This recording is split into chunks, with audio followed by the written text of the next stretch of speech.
Good morning दोस्तों। आज है 6 मई और आज के बनने वाले हरियाणा करंट अफेयर के क्वेश्चंस इस वीडियो में हम रीजन कर लेते हैं। लेकिन उससे पहले मैं आपको बता दूं कि अगर आप चैनल पर पहली बार आए हैं तो आप हमारी पिछली वीडियो को पीडीएफ के रूप में डाउनलोड करके भी पढ़ सकते हैं। पिछली वीडियोस की पीडीएफ का लिंक मैंने डिस्क्रिप्शन में दे रखा है, आप चाहें तो वहाँ पर जाकर उन्हें डाउनलोड कर सकते हैं। आपको यहाँ पर हर पीडीएफ का प्राइस दिख रहा है, तो यहाँ पर इस कोड को स्कैन करके आप उतने रुपये पे करके उस पीडीएफ को बाय कर सकते हैं। अगर आपको बाय करने में कोई भी प्रॉब्लम आ रही है तो यहाँ पर दिए गए व्हाट्सएप नंबर पर आप हमें मैसेज कीजिए, हम जल्द से जल्द आपको पीडीएफ प्रोवाइड करवा देंगे। तो चलिए शुरू करते हैं आज की वीडियो। पहला प्रश्न है, हरियाणा सरकार ने कितने बेड से अधिक क्षमता वाले सभी अस्पतालों को अपना ऑक्सीजन प्लांट लगाना अनिवार्य कर दिया है? तो ये किया है 50 बेड से अधिक जितने भी अस्पताल हैं उन सब के लिए। हरियाणा सरकार ने 50 बेड से अधिक क्षमता वाले सभी अस्पतालों को अपना ऑक्सीजन प्लांट लगाना अनिवार्य कर दिया है।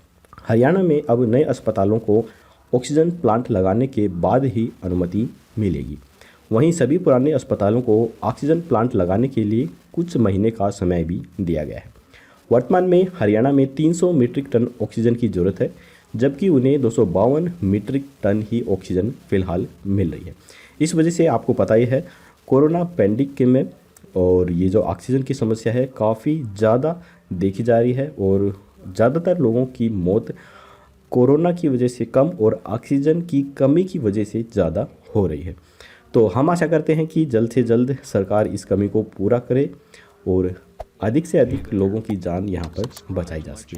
हाल ही में किस प्रतिष्ठित सरकारी कंपनी ने हरियाणा में बनने वाले 500 बेड के 2 अस्पतालों को बनाने से इनकार कर दिया है?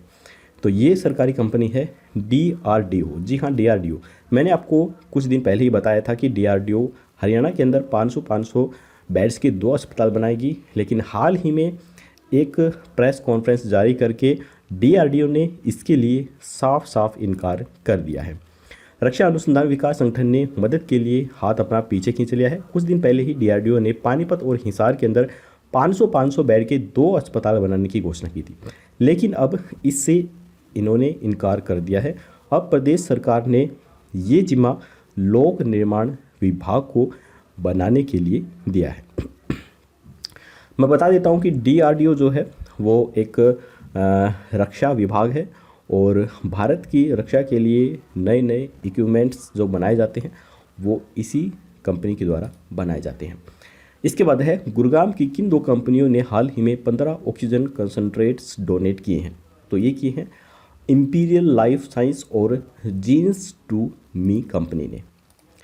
गुरुग्राम की 2 कंपनियों की ओर से स्वास्थ्य मंत्री अनिल विज को ऑक्सीजन कंसंट्रेट्स सौंपे गए हैं। गुरुग्राम की कंपनी इंपीरियल लाइफ साइंस और जीन्स टू मी नाम की 2 कंपनियों ने कोरोना मरीजों को सांस देने के लिए पहल की है। इन कंपनियों ने सरकार को 15 ऑक्सीजन कंसंट्रेटर डोनेट किए हैं। तो यहाँ पर दोस्तों आपको एक चीज़ देखने को मिल रही होगी कि जो भी इंडियन कंपनी होती हैं, भारतीय कंपनी होती हैं, वो भारत के साथ हर स्थिति में खड़ी रहती हैं, चाहे कैसी भी स्थिति हो। अब आप रतन टाटा या फिर धीरू भाई अंबानी को देख सकते हैं, वो हमेशा भारत के साथ खड़े रहते हैं। बिजनेस होता है तो भी प्रॉफिट होता है तो भी भारत के साथ रहते हैं, या फिर कोई पैंडेमिक होता है जिस प्रकार से अब चल रहा है और पहले भी कोरोना का कुछ दौर आया था, तो उस दौरान भी इन्होंने काफ़ी ज़्यादा डोनेट किया था, क्योंकि इन्हें पता है कि अगर हम भारत के लोगों के साथ रहेंगे, अपने देश के लोगों को बचाएंगे, तो पैसे को तो हम और भी कमा सकते हैं, लेकिन अगर लोगों की जान जाएंगी, लोग ही नहीं रहेंगे, तो हम पैसे कहाँ से कमा सकते हैं।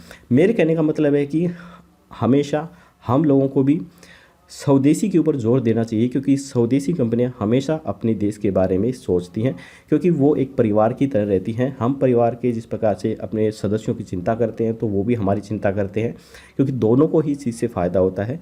इसी तरह से देश की कंपनियां, स्वदेशी जो कंपनियां होती हैं, उनके बारे में हमें एक पॉजिटिविटी बना के चलना चाहिए और उन्हीं के जो प्रोडक्ट्स हैं वो ख़रीदने चाहिए, ताकि देश की किसी भी आने वाली विकट स्थिति में ये कंपनियां भारत के साथ खड़ी रहें और जब भी ज़रूरत पड़े इन कंपनियों की, तो इसी प्रकार से जिस प्रकार से इन कंपनियों ने ये डोनेट किए हैं, ऑक्सीजन की ज़रूरत है तो ये डोनेट किए हैं, तो ये कंपनियां कुछ ना कुछ हेल्प ज़रूर करती हैं।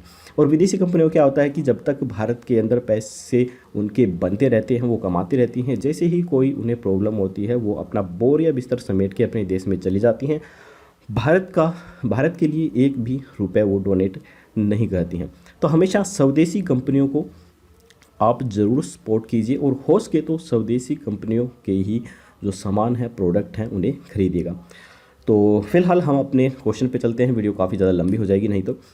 कंपनी के मालिक एस.के. गुप्ता ने ये कंसंट्रेटर राज्य के गृह मंत्री, जो गृह और स्वास्थ्य मंत्री अनिल विज हैं, इनको दिए हैं। ये 15 ऑक्सीजन कंसंट्रेटर्स कोरोना मरीजों के इलाज के अंदर काफ़ी ज़्यादा कारगर भी साबित होंगे। अनिल विज ने इनके लिए दोनों कंपनियों का आभार जताया है।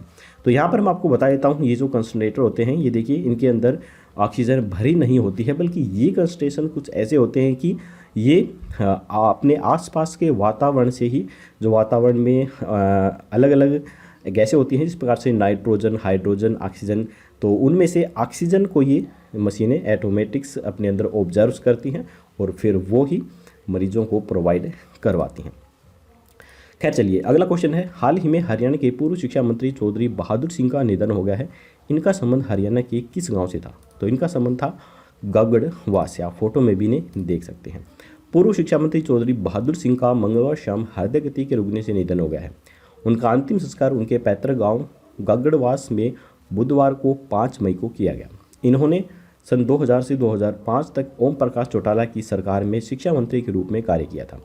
वर्ष 1996 में हरियाणा की सिविल सेवाओं में सेवानिवृत्त होने के बाद भिवानी जिले के लोहारू निर्वाचन क्षेत्र में राजनीति के रूप में भी सक्रिय रहे थे।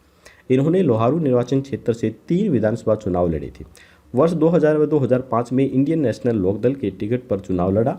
वह 2014 में हरियाणा जनहित कांग्रेस, जो कि शॉर्ट में हजका बोली जाती थी, इसके टिकट पर भी इन्होंने चुनाव लड़ा था। इसके बाद है, हरियाणा के ऑक्सीजन कंसंट्रेटर्स और अन्य मेडिकल उपकरण हेतु हाल ही में किस देश के साथ हरियाणा ने समझौता किया है? तो ये जो क्वेश्चन होते हैं, इस प्रकार के जो समझौते वाले क्वेश्चन होते हैं या फिर उद्घाटन वाले क्वेश्चन होते हैं, उन्हें आप अच्छे से ध्यान से पढ़िएगा और याद रखिएगा, क्योंकि अधिकतर एग्जाम्स में इसी प्रकार के क्वेश्चन से पूछे जाते हैं। फिलहाल कोरोना पेंडेमिक के कारण अभी एग्ज़ाम्स नहीं होने हैं। जब तक ये पेंडेमिक ख़त्म नहीं होती है तब तक आप अपने आप को सुरक्षित रखिए और उसके बाद ही कोई एग्ज़ाम है वो होने हैं, लेकिन अपनी तैयारी आप हमेशा कंटिन्यू करते रहिए। तो इसका आंसर है कुवैत के साथ ये OMU हस्ताक्षर किए गए हैं। कुवैत के द्वारा 60 ऑक्सीजन कंसंट्रेटर्स जल्द ही हरियाणा को दिए जाएंगे, तो ये अच्छी बात है। कुवैत आप देख सकते हैं मैप के अंदर यहाँ पर स्थित है और इसके चारों तरफ जो है वो इराक है, ईरान है और सऊदी अरबिया जो देश हैं, ये देश हैं। इसके बाद है, पंचायती राज दिवस के मौके पर लाल डोरा मुक्त योजना के तहत हरियाणा के कितने गाँव को प्रॉपर्टी कार्ड मिले हैं? तो ये मिले हैं 1308 गाँव को प्रॉपर्टी कार्ड।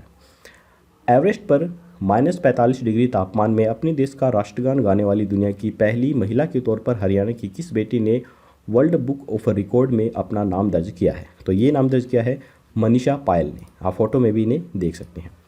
दुनिया की सबसे ऊंची चोटी माउंट एवरेस्ट फतेह करके जिले का नाम रोशन करने वाली गांव बनावली की बेटी मनीषा पायल अब पश्चिम बंगाल के दार्जिलिंग की पहाड़ियों में आपदा बचाव के विशेष गुर सीखेंगी। फतेहाबाद जिले की रहने वाली मनीषा पायल को ही बेटी बचाओ बेटी पढ़ाओ का ब्रांड एम्बेसडर भी बनाया गया है। तो ये एक और क्वेश्चन बन रहा है कि बेटी बचाओ बेटी पढ़ाओ का ब्रांड एम्बेसडर किन्हें बनाया गया है? तो ये बनाया गया है मनीषा पायल को। तो इसको भी अच्छे से आपको ध्यान रखना है। तो आज के हरियाणा करंट अफेयर के क्वेश्चन यहीं पर खत्म होते हैं। अब हम देख लेते हैं कल के प्रश्न का आंसर। हमने कल आपसे पूछा था कि हरियाणा के किस जिले की शूटिंग रेंज को देश की मॉडल शूटिंग रेंज के रूप में विकसित किया जाएगा? तो इसका जो राइट आंसर है वो है सोनीपत को। युवा खिलाड़ियों के लिए खेलों का महाकुंभ खेलो इंडिया के लिए मोतीलाल नेहरू खेल स्कूल राय को तैयार किया जाएगा। अभी यहाँ राष्ट्रीय स्तर की शूटिंग रेंज है जिसे अंतर्राष्ट्रीय स्तर के हिसाब से तैयार किया जाएगा। यहाँ 10 मीटर के साथ 25 एवं 50 मीटर के इवेंट में भी शूटर निशाना लगा सकेंगे। इसके अतिरिक्त खेल स्कूल राय के परिसर में ट्रैप शूटिंग के रूप में भी तैयार किया जाएगा, जिससे इस इवेंट के सैकड़ों खिलाड़ियों को दिल्ली सहित अन्य मैदानों की ओर रुख करने की आवश्यकता नहीं पड़ेगी। तो चलिए अब हम देख लेते हैं questions of the day. Haryana के किस जिले के पहलवान संग्राम सिंह को Nelson Mandela global peace award से भी नवाजा गया है? तो यहाँ पर 4 ऑप्शन है, पंचकुला, फरीदाबाद, रोहतक या सोनीपत। आपको राइट ऑप्शन हमें कमेंट बॉक्स में बताना है। तो चलिए आज की वीडियो यहीं पर ख़त्म होती है। अगर वीडियो पसंद आए तो लाइक जरूर कीजिएगा, चैनल पे नए तो सब्सक्राइब करना बिल्कुल मत भूलिए। फिर मिलेंगे ऐसी ही कोई नई वीडियो के साथ, तब तक के लिए टेक केयर, बाय बाय। सुरक्षित रहें, सेफ रहें, मास्क लगा के रखें और बार बार सैनिटाइज का प्रयोग करते रहें। जय हिंद, जय भारत।